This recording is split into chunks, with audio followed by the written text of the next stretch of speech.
ਸਤਿ ਸ਼੍ਰੀ ਅਕਾਲ ਸਾਰਿਆਂ ਨੂੰ। ਸੋ ਅੱਜ ਆਪਾਂ ਕਰਾਂਗੇ ਵਾਈਗੋਸਕੀ ਕੰਸਟਰਕਟਿਵਿਜ਼ਮ ਥਿਊਰੀ।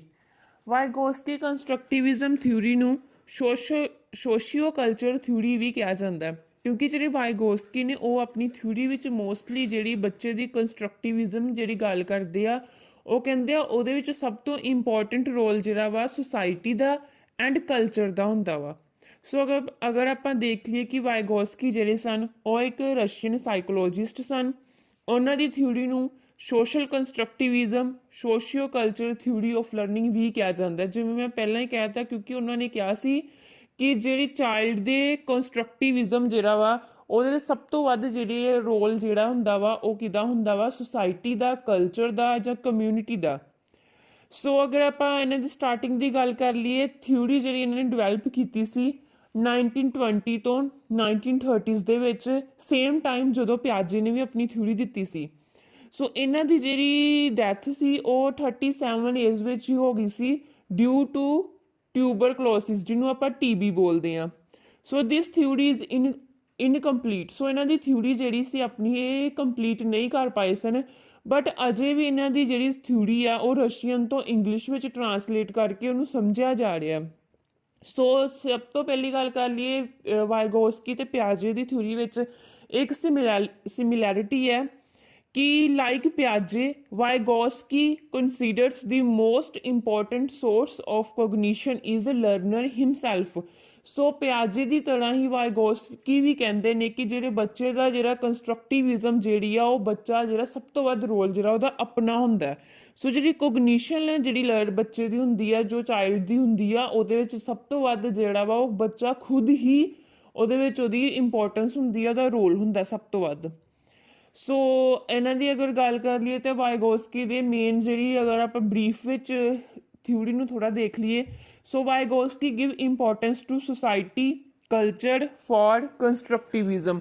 ਵਾਈਗੋਸਕੀ ਜਿਹੜਾ ਸੀ ਸੁਸਾਇਟੀ ਕਲਚਰ ਨੂੰ ਜਿਹੜਾ ਵਾ ਉਹਦੀ ਰੋਲ ਦੱਸਦੇ ਨੇ ਕੰਸਟਰਕਟਿਵਿਜ਼ਮ ਦੇ, ਜਿਹੜਾ ਕਿ ਆਪਾਂ ਪਹਿਲਾਂ ਵੀ ਪੜ੍ਹ ਚੁੱਕੇ ਹਾਂ। He believed strongly that community plays a central role in making meaning. ਉਹੀ ਗੱਲ ਸੇਮ ਹੋ ਗਈ ਕਿ ਜਿਹੜਾ ਚਾਈਲਡ ਆ ਉਹਦਾ ਜਿਹੜਾ ਕੋਈ ਵੀ ਅੰਡਰਸਟੈਂਡਿੰਗ ਆ ਜਾਂ ਮੀਨਿੰਗ ਮੇਕਿੰਗ ਆ ਜਿਹੜੀ ਆ, ਸਭ ਤੋਂ ਵੱਧ ਰੋਲ ਕਿਹਦਾ ਹੁੰਦਾ, ਕਮਿਊਨਿਟੀ ਦਾ। ਬੱਚਾ ਜਿਹੜਾ ਜਦੋਂ ਕਮਿਊਨਿਟੀ ਨਾਲ ਜਾਂ ਸੁਸਾਇਟੀ ਨਾਲ ਇੰਟਰੈਕਟ ਹੁੰਦਾ ਉਦੋਂ ਹੀ ਉਹ ਆਪਣੀ ਨੌਲੇਜ ਜਿਹੜੀ ਹੈ ਕੰਸਟਰਕਟ ਕਰਦਾ। ਸੋ ਵਾਈਗੋਸਕੀ ਨੇ ਕੁਝ ਕੁ ਟਰਮਸ ਇੱਦਾਂ ਦੀਆਂ ਦਿੱਤੀਆਂ ਜਿਨ੍ਹਾਂ ਨੂੰ ਉਹ ਸਭ ਤੋਂ ਵੱਧ ਇੰਪੋਰਟੈਂਸ ਦਿੰਦੇ ਨੇ। ਸਭ ਤੋਂ ਪਹਿਲੀ ਟਰਮ ਆ ਗਈ ਸੋਸ਼ਲ ਇੰਟਰੈਕਸ਼ਨ। ਸੋਸ਼ਲ ਇੰਟਰੈਕਸ਼ਨ ਉਹੀ ਸੁਸਾਇਟੀ ਨਾਲ ਕੀ ਜੋ ਵੀ ਇੰਟਰੈਕਸ਼ਨ ਹੋਣੀ। ਸੋ ਇਹਨੂੰ ਆਪਾਂ ਅਗਰ ਫੋਰਮਲੀ ਗੱਲ ਕਰਨੀ ਹੋਏ ਤਾਂ ਇਹਨੂੰ ਆਪਾਂ ਇੱਕ ਲਾਈਨ ਵਿੱਚ, ਸੈਂਟੈਂਸ ਵਿੱਚ ਡਿਸਕ੍ਰਾਈਬ ਕਰ ਸਕਦੇ ਹਾਂ। It is exchange between two or more individuals and building block of society. ਇਹ ਕੀ ਆ, ਕੋਈ ਵੀ ਚੀਜ਼ ਐਕਸਚੇਂਜ ਹੋਣੀ, ਕੋਈ ਦੋ ਜਾਂ ਦੋ ਤੋਂ ਵੱਧ ਲੋਕਾਂ ਦੇ ਵਿੱਚ ਕੋਈ ਵੀ ਐਕਸਚੇਂਜ ਹੋਣਾ ਆਈਡੀਆ ਦਾ, ਉਹਨੂੰ ਕੀ ਆਪਾਂ ਬੋਲਦੇ ਹਾਂ, ਸੋਸ਼ਲ ਇੰਟਰੈਕਸ਼ਨ।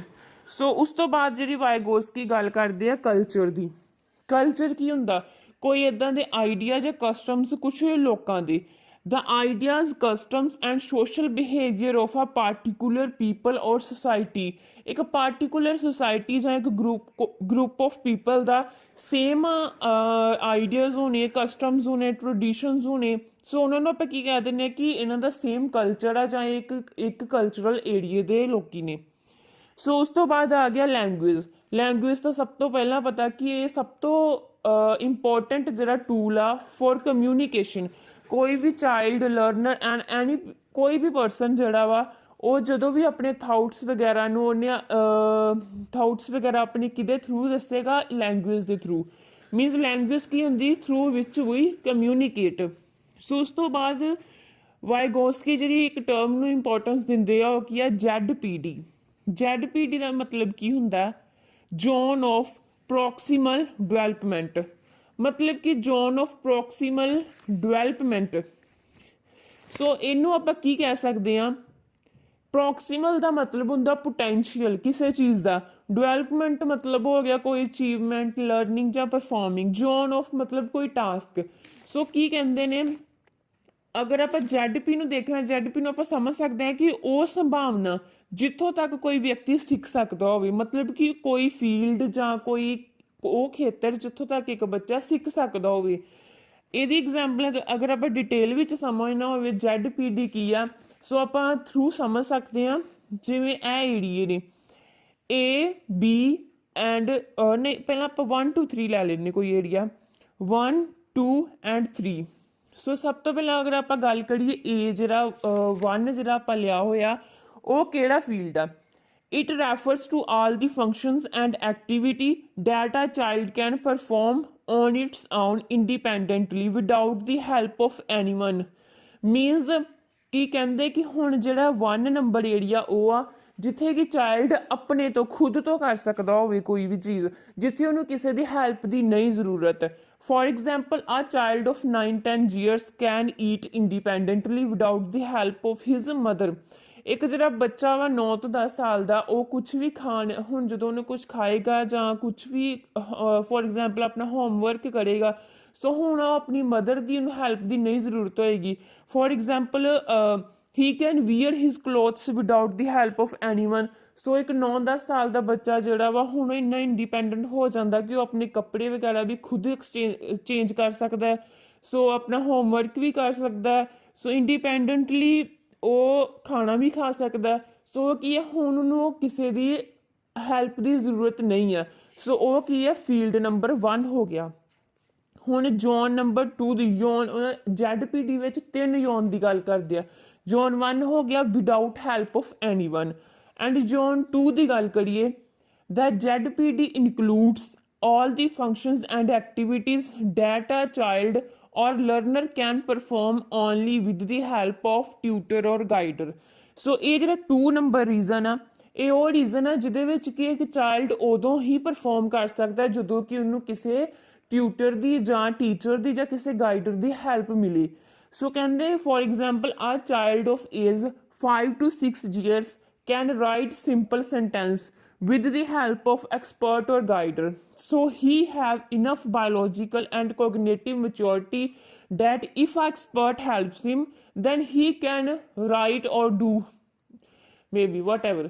ਸੋ ਕੀ ਕਹਿੰਦੇ ਨੇ ਕਿ ਜਿਹੜਾ 5 to 6 ਈਅਰ ਦਾ ਬੱਚਾ ਵਾ, ਹੁਣ ਉਹ ਥੋੜ੍ਹਾ ਕੈਪੇਬਲ ਹੋ ਜਾਂਦਾ ਕਿ ਉਹ ਸਿੰਪਲ ਸੈਂਟੈਂਸ ਦੇਖ ਕੇ ਲਿਖਣੇ ਸ਼ੁਰੂ ਕਰ ਦਿੰਦਾ, ਬਟ ਆਪਣੇ ਆਪ ਨਹੀਂ, with the help of teacher ਔਰ ਐਕਸਪਰਟ। ਅਗਰ ਟੀਚਰ ਉਹਦੀ ਹੈਲਪ ਕਰਦਾ ਕੁਛ ਉਹਦੇ ਲਿਖਣ ਵਿੱਚ, ਜਿਵੇਂ ਡੋਟਸ ਵਗੈਰਾ ਉਹਨੂੰ ਲਗਾ ਦਿੱਤੀਆਂ ਜਾਂਦੀਆਂ, ਸੋ ਉਹਨਾਂ ਡੋਟਸ ਦੇ ਉੱਤੇ ਲਿਖ ਸਕਦਾ, ਜਾਂ ਫੋਰ ਐਗਜ਼ਾਮਪਲ ਉਹਦੀ ਉੱਦਾਂ ਹੈਲਪ ਕਰ ਦਿੱਤੀ ਜਾਂਦੀ। ਸੋ ਇਹ ਕੀ ਉਹ ਏਰੀਆ ਹੁੰਦਾ ਜਿੱਥੇ ਕਿ ਕੋਈ ਵੀ ਲਰਨਰ ਜਾਂ ਚਾਈਲਡ ਜਿਹੜਾ ਵਾ ਕੋਈ ਵੀ ਕੰਮ ਉਦੋਂ ਕਰ ਪਾਉਂਦਾ ਜਦੋਂ ਕਿ ਉਹਨੂੰ ਓਨਲੀ ਸਿਰਫ ਉਦੋਂ ਕਰ ਸਕਦਾ ਜਦੋਂ ਉਹਨੂੰ ਕਿਸੇ ਐਕਸਪਰਟ ਜਾਂ ਟੀਚਰ ਦੀ ਹੈਲਪ ਮਿਲੇ। ਉਸ ਤੋਂ ਬਾਅਦ ਆ ਗਿਆ ਜ਼ੋਨ ਨੰਬਰ 3। ਹੁਣ ਕਿਹੜਾ area? Can note do even with expert help. ਹੁਣ ਜਿਹੜਾ ਚਾਈਲਡ ਆ ਉਹ ਕੰਮ ਨੂੰ ਐਕਸਪਰਟ ਦੀ ਵੀ ਚਾਹੇ ਕੋਈ ਟ੍ਰੇਨਿੰਗ ਵੀ ਦੇ ਰਿਹਾ ਉਹਨੂੰ, ਚਾਹੇ ਉਹ ਜਿੰਨੀ ਮਰਜ਼ੀ ਨੂੰ ਹੈਲਪ ਮਿਲ ਰਹੀ, ਤਾਂ ਵੀ ਉਹ ਕੰਮ ਨੂੰ ਨਹੀਂ ਕਰ ਪਾਉਂਦਾ। ਕਿਉਂ? ਕਿਉਂਕਿ ਉਹ ਬਾਇਓਲੋਜੀਕਲ ਅਤੇ ਕੋਗਨੇਟਿਵਲੀ ਇੰਨਾ ਜ਼ਿਆਦਾ ਉਹ ਮੈਚਿਓਰ ਨਹੀਂ ਹੁੰਦਾ ਕਿ ਉਸ ਕੰਮ ਨੂੰ ਕਰ ਸਕੇ। This is a zone of development which is beyond learner's capability। He is not enough biological or cognitively mature to perform a task even with the help। For example ਜਿਵੇਂ ਲੈ ਸਕਦੇ ਹਾਂ ਆਪਾਂ ਕਿ ਇੱਕ ਜਿਹੜਾ 2 ਸਾਲ ਦਾ ਬੱਚਾ ਵਾ, ਉਹ ਇੱਕ ਕੋਈ ਸਿੰਪਲ ਸੈਂਟੈਂਸ ਨੂੰ ਵੀ ਨਹੀਂ ਲਿਖ ਸਕਦਾ, ਚਾਹੇ ਟੀਚਰ ਜਿੰਨੀ ਮਰਜ਼ੀ ਉਹਦੀ ਹੈਲਪ ਕਰਦੇ, ਚਾਹੇ ਐਕਸਪਰਟ ਉਹਦੀ ਜਿੰਨੀ ਮਰਜ਼ੀ ਹੈਲਪ ਕਰਦੇ। ਇੱਕ 2 ਸਾਲ ਦਾ ਬੱਚਾ ਸੈਂਟੈਂਸ ਨਹੀਂ ਲਿਖ ਸਕਦਾ ਕਿਉਂਕਿ ਉਹ ਇੰਨਾ ਮੈਚਿਓਰ ਨਹੀਂ ਹੋਇਆ ਹੁੰਦਾ ਬਾਇਓਲੋਜੀਕਲੀ ਐਂਡ ਕੋਗਨੇਟਿਵਲੀ। ਸੋ ਇਹ 3 ਰੀਜ਼ਨਸ ਨੇ ਜਿਹਦੇ 'ਚ ZP ਦੀ ਗੱਲ ਕਰਦੇ ਨੇ। ਸੋ ਵਾਈਗੋਸਕੀ ਨੇ 1978 ਵਿੱਚ ZPD ਦੀ ਗੱਲ ਕੀਤੀ ਸੀ। ਸੋ ਵਾਈਗੋਸਕੀ ਕੀ ਕਹਿੰਦੇ ਨੇ ਦਾ difference between what a learner can do independently and what the same learner can do when tutored। means ਕਿ ਉਹ ਡਿਫਰੈਂਸ ਜਦੋਂ ਕਿ ਲਰਨ ਆਪਣੇ ਆਪ ਇੰਡੀਪੈਂਡੈਂਟਲੀ ਜਿਹੜਾ reason number 1 C, and with the help of tutor reason 2, ਉਹਨਾਂ ਦੋਨਾਂ ਵਿੱਚ ਕੀ ਡਿਫਰੈਂਸ ਆ, ਉਹਨੂੰ ਕੀ ਕਹਿੰਦੇ ਨੇ ZPD। ਸੋ ਉਸ ਤੋਂ ਬਾਅਦ ਜਿਹੜੇ ਵਾਈਗੋਸਕੀ ਨੇ ਉਹ ਗੱਲ ਕਰਦੇ ਨੇ ਇੱਕ ਟਰਮ ਦੀ MKO। ਹੁਣ MKO ਕੀ ਹੈ? ਜਦੋਂ ਆਪਾਂ ਰੀਜ਼ਨ ਨੰਬਰ 2 ਦੀ ਗੱਲ ਕਰਦੇ ਹਾਂ ਵਾਈਗੋਸਕੀ ਦੀ ਥਿਊਰੀ ਵਿੱਚ, ਜਦੋਂ ZP 'ਚ ਆਪਾਂ ਰੀਜ਼ਨ ਨੰਬਰ 2 ਦੀ ਜਾਂ ਜ਼ੋਨ ਨੰਬਰ 2 ਦੀ ਗੱਲ ਕੀਤੀ ਸੀ, ਸੋ ਉਹਦੇ ਵਿੱਚ ਵਾਈਗੋਸਕੀ ਕੀ ਕਹਿੰਦੇ ਸਨ ਕਿ ਉਹ ਬੱਚਾ ਉਦੋਂ ਹੀ ਕੰਮ ਕਰ ਸਕਦਾ ਜਦੋਂ ਉਹਨੂੰ ਹੈਲਪ ਮਿਲੇ ਕਿਹਦੀ, ਐਕਸਪਰਟ ਦੀ ਜਾਂ ਟੀਚਰ ਦੀ। ਹੁਣ ਉਹ ਐਕਸਪਰਟ ਟਿਊਟਰ ਜਾਂ ਗਾਈਡਰ ਕੌਣ ਹੋ ਸਕਦਾ? ਸੋ ਉਹਨੂੰ ਆਪਾਂ ਕੀ ਕਹਿੰਦੇ ਆ, MKO ਮੀਨਸ ਮੋਰ ਨੌਲੇਜੇਬਲ ਅਦਰ, ਮਤਲਬ ਜਿਹਨੂੰ ਉਸ ਤੋਂ ਬੱਚੇ ਤੋਂ ਜ਼ਿਆਦਾ ਨੌਲੇਜ ਹੋਏ।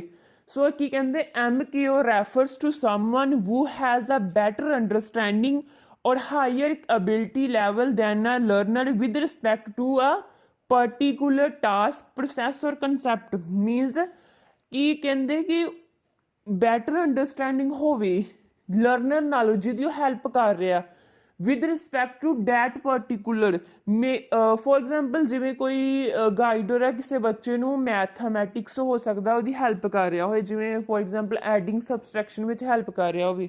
ਸੋ ਜਿਵੇਂ ਉਹਦੀ ਐਡਿੰਗ ਸਬਸਟ੍ਰੈਕਸ਼ਨ ਵਿੱਚ ਹੈਲਪ ਕਰ ਰਿਹਾ ਹੋਵੇ, ਸੋ ਕੀ ਹੈ ਮੈਥਮੈਟਿਕਸ 'ਚ ਉਹਨੂੰ ਟੀਚਰ ਨੂੰ ਜਾਂ ਜਿਹੜਾ ਵੀ ਕੋਈ ਗਾਈਡਰ ਉਹਦੀ ਹੈਲਪ ਕਰ ਰਿਹਾ ਮੈਥਸ ਵਿੱਚ, ਉਹਨੂੰ ਮੈਥ ਦੀ ਨੌਲੇਜ ਹੋਣੀ ਚਾਹੀਦੀ ਆ with respect to particular task ਜਾਂ ਪ੍ਰੋਸੈਸ ਦੇ। ਹੋ ਸਕਦਾ ਉਹਦੀ ਸਾਇੰਸ ਇੰਗਲਿਸ਼ ਇੰਨੀ ਵਧੀਆ ਨਾ ਹੋਵੇ, ਬਟ ਜਿਹੜੇ ਪਾਰਟੀਕੂਲਰ ਜਿਹੜੇ ਸਬਜੈਕਟ ਵਿੱਚ ਉਹਦੀ ਹੈਲਪ ਕਰ ਰਿਹਾ ਉਸ ਸਬਜੈਕਟ ਵਿੱਚ ਉਹ ਐਕਸਪਰਟ ਹੋਣਾ ਚਾਹੀਦਾ। ਕਹਿੰਦੇ it is not necessarily that MKO is a teacher or adult. Many times child's peer and student from higher class may MKO। ਕਹਿੰਦੇ ਨੇ ਕਿ ਜ਼ਰੂਰੀ ਨਹੀਂ ਆ ਕਿ ਜਿਹੜਾ MKO ਇੱਕ ਟੀਚਰ ਹੀ ਹੋਵੇ ਜਾਂ ਇੱਕ ਅਡਲਟ ਇੱਕ ਮਤਲਬ ਕਿ ਜ਼ਿਆਦਾ ਉਮਰ ਦਾ ਹੀ ਹੋਵੇ। ਕਹਿੰਦੇ ਕਈ ਵਾਰੀ ਕੀ ਹੈ ਕਿ ਉਹਦਾ ਆਪਣਾ ਕੋਈ ਫਰੈਂਡ ਪੀਅਰ ਗਰੁੱਪ ਵਿੱਚ ਕੋਈ ਫਰੈਂਡ ਆਪਣੀ ਕਲਾਸ ਵਿੱਚ ਕੋਈ ਜਾਂ ਹਾਇਰ ਕਲਾਸ ਦਾ ਕੋਈ ਵੀ ਸਟੂਡੈਂਟ ਉਹਦੀ ਹੈਲਪ ਕਰ ਸਕਦਾ। ਈਵਨ ਥਰੋ ਇਹ ਵੀ ਕਹਿੰਦੇ ਨੇ ਜ਼ਰੂਰੀ ਨਹੀਂ ਕਿ ਉਹ ਇੱਕ ਪਰਸਨ ਹੀ ਹੋਣਾ ਚਾਹੀਦਾ। ਕਹਿੰਦੇ ਜਿਵੇਂ ਫੋਰ ਐਗਜ਼ਾਮਪਲ ਅੱਜ ਦੇ ਟਾਈਮ 'ਚ ਬਹੁਤ ਸਾਰੀ ਕੰਪਨੀਜ਼ ਜਿਹੜੀਆਂ ਵਾ ਆਪਣੇ ਇੰਪਲੋਇਜ਼ ਨੂੰ ਟ੍ਰੇਨਿੰਗ ਦੇਣ ਲਈ ਬੜਾ ਕੁਛ ਇਲੈਕਟ੍ਰੋਨਿਕ ਡਿਵਾਈਸਿਸ ਯੂਜ਼ ਕਰ ਰਹੀਆਂ ਨੇ। ਸੋ ਕੀ ਹੈ ਕਿ ਜ਼ਰੂਰੀ ਨਹੀਂ ਕਿ ਉਹ ਇੱਕ ਪਰਸਨ ਹੀ ਹੋਵੇ, ਹੋ ਸਕਦਾ ਉਹ ਕੋਈ ਇਲੈਕਟ੍ਰੀਕਲ ਮਸ਼ੀਨ ਹੋਵੇ ਜਾਂ ਕੁਛ ਹੋਵੇ ਜਿਹਦੇ ਤੋਂ ਕਿ ਜਿਹੜੀ ਹੈਲਪ ਕਰ ਰਹੀ ਹੋਵੇ ਇੱਕ ਲਰਨਰ ਦੀ ਕੁਛ ਸਿੱਖਣ ਵਿੱਚ। ਉਸ ਤੋਂ ਇਲਾਵਾ ਕਲਾਸ ਵਿੱਚ ਵੀ ਜਿਵੇਂ ਕੋਈ ਚਾਈਲਡ ਦਾ ਆਪਣਾ ਕਲਾਸਮੇਟ ਵੀ ਹੋ ਸਕਦਾ ਇੱਕ ਜਿਹੜਾ ਚਾਈਲਡ ਆ ਜਿਹਦੀ ਬੈਕਗਰਾਊਂਡ ਕੀ ਹੈ ਫਾਰਮਰ ਆ, ਉਹਨੇ ਆਪਣੀ ਫੈਮਿਲੀ 'ਚ ਆਪਣੇ ਪੇਰੈਂਟਸ ਤੋਂ ਕੁਝ ਸਿੱਖਿਆ ਹੋਵੇ ਫੀਲਡ ਵਿੱਚ। ਅਗਰ ਸਕੂਲ ਵਿੱਚ ਕੋਈ ਐਵੇਂ ਦਾ ਆਏ ਕੋਈ ਐਕਸਪੈਰੀਮੈਂਟ ਹੋਵੇ, ਸੋ ਉੱਥੇ ਉਹ ਹੈਲਪ ਕਰ ਸਕਦਾ ਵਾ ਇੱਕ ਜਿਹੜਾ ਫਾਰਮਰ ਬੈਕਗਰਾਊਂਡ 'ਚ ਆ। ਇਸੇ ਤਰ੍ਹਾਂ ਅਗਰ ਕੋਈ ਕਾਰਪੈਂਟਰ ਫੈਮਿਲੀ 'ਚੋਂ ਆ, ਸੋ ਉਹਨੂੰ ਅਗਰ ਵੁੱਡਸ ਵਗੈਰਾ ਬਾਰੇ ਜਾਣਕਾਰੀ ਹੈ, ਕਾਫੀ ਨੌਲੇਜ ਆ, ਸੋ ਉਹ ਕੀ ਕਰ ਸਕਦਾ ਕਿ ਉਹਦੀ ਜਦੋਂ ਕੋਈ ਕਲਾਸ ਵਿੱਚ ਵੁੱਡ ਵਗੈਰਾ ਦਾ ਕੰਮ ਚੱਲ ਰਿਹਾ ਤਾਂ ਉਹਦੇ ਵਿੱਚ ਹੈਲਪ ਕਰ ਸਕਦਾ।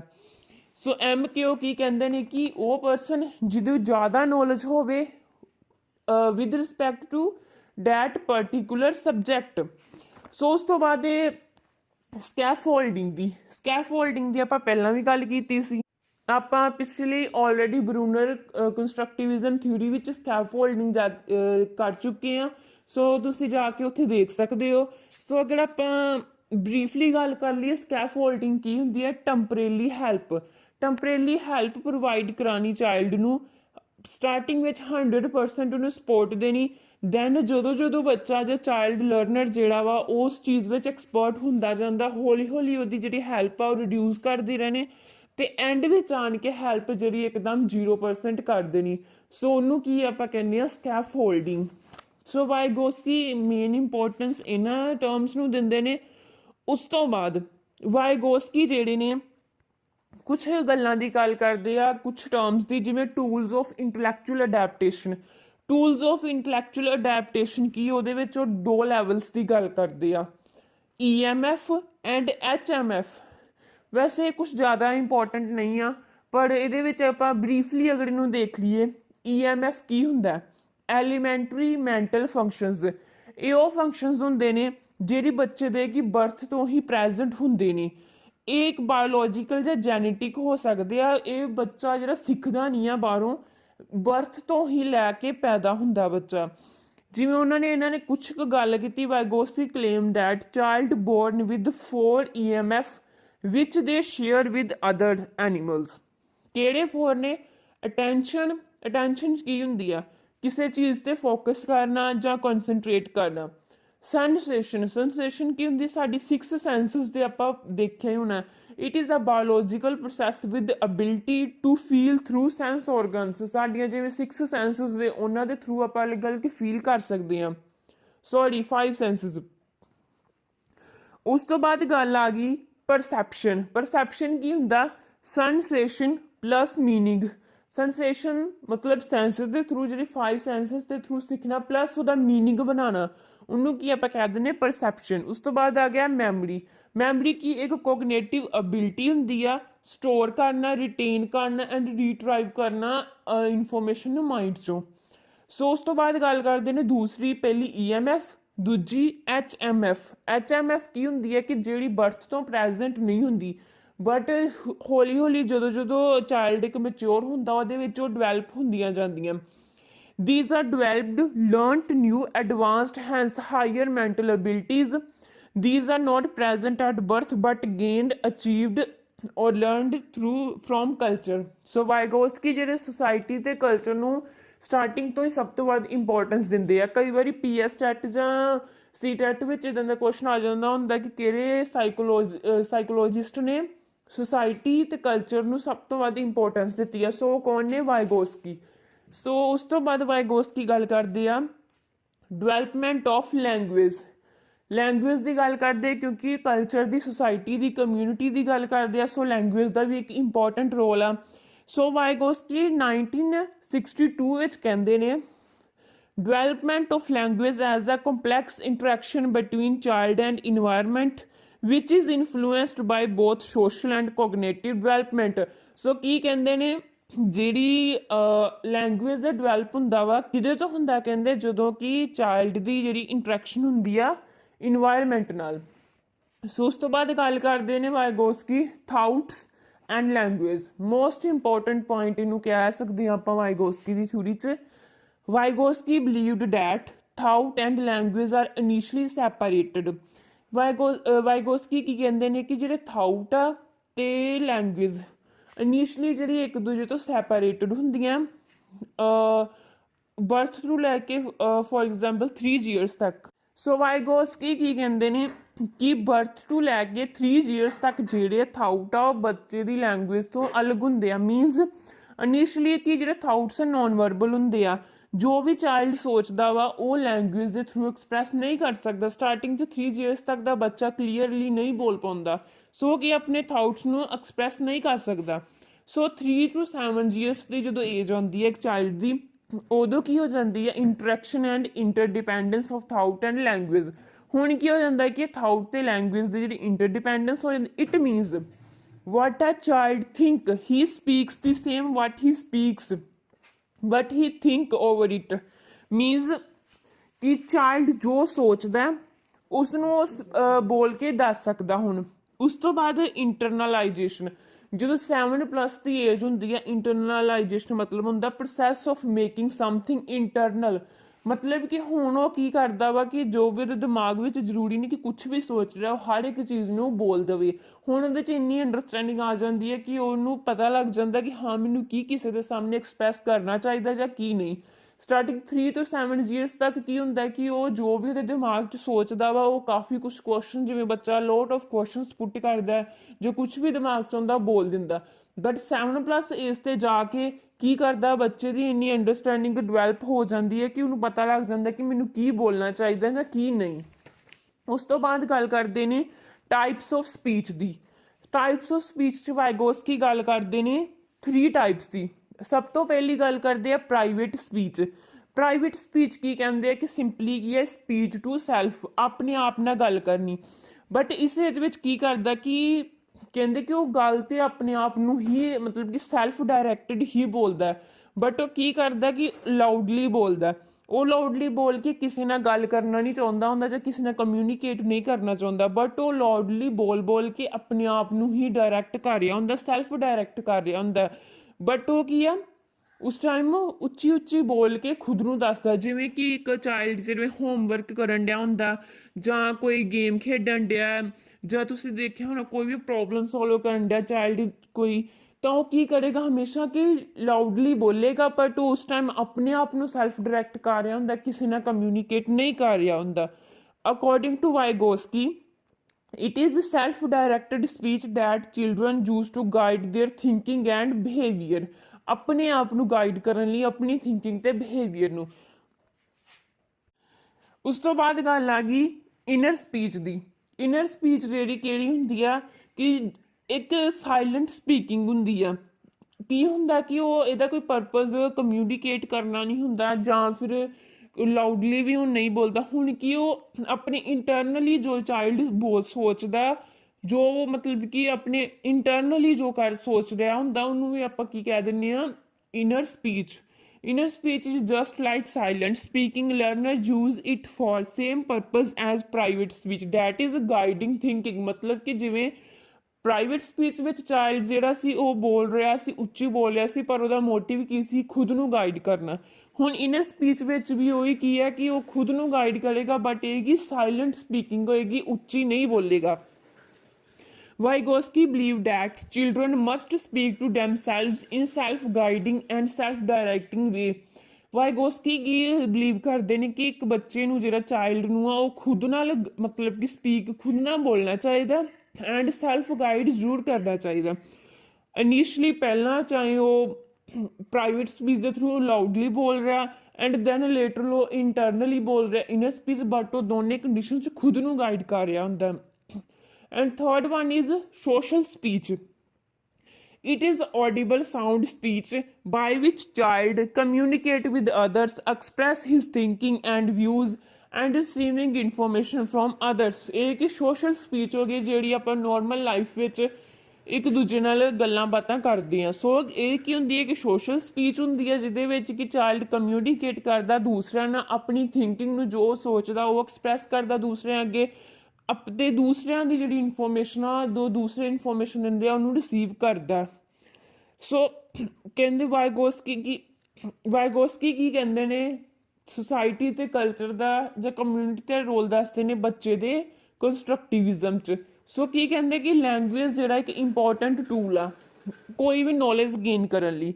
ਸੋ ਵਾਈਗੋਸਕੀ ਕੀ ਕਹਿੰਦੇ ਕਿ ਬੱਚੇ ਨੂੰ ਇੱਕ ਕਹਿੰਦੇ ਨੇ ਕਿ ਖੁਦ ਨਾਲ ਸਪੀਕ ਜਾਂ ਖੁਦ ਨਾਲ ਬੋਲ ਕੇ ਖੁਦ ਨੂੰ ਸੈਲਫ ਡਾਇਰੈਕਟ ਕਰਨਾ ਚਾਹੀਦਾ। ਅਤੇ ਉਸ ਤੋਂ ਇਲਾਵਾ ਜਿਹੜੀ ਸੋਸ਼ਲ ਸਪੀਚ ਆ ਉਹਦੀ ਬੱਚੇ ਦੀ ਕੰਸਟਰਕਟਿਵਿਜ਼ਮ 'ਚ ਵੀ ਬੜੀ ਵੈਲਿਊ ਆ, ਕਿਉਂਕਿ ਅਗਰ ਬੱਚਾ ਕੋਈ ਵੀ ਕਿਸੇ ਨਾਲ ਇੰਟਰੈਕਟ ਕਰੇਗਾ, ਬੋਲੇਗਾ, ਕਮਿਊਨੀਕੇਟ ਕਰੇਗਾ ਤਾਂ ਹੀ ਉਹ ਆਪਣੀ ਜਿਹੜੀ ਨੌਲੇਜ ਆ ਕੰਸਟਰਕਟ ਕਰ ਪਾਏਗਾ, ਆਪਣੀ ਥਿੰਕਿੰਗ ਦੂਸਰਿਆਂ ਅੱਗੇ ਰੱਖ ਪਾਏਗਾ ਅਤੇ ਦੂਸਰਿਆਂ ਦੀ ਜਿਹੜੀ ਇਨਫੋਰਮੇਸ਼ਨ ਆ ਉਹ ਖੁਦ ਲੈ ਪਾਏਗਾ।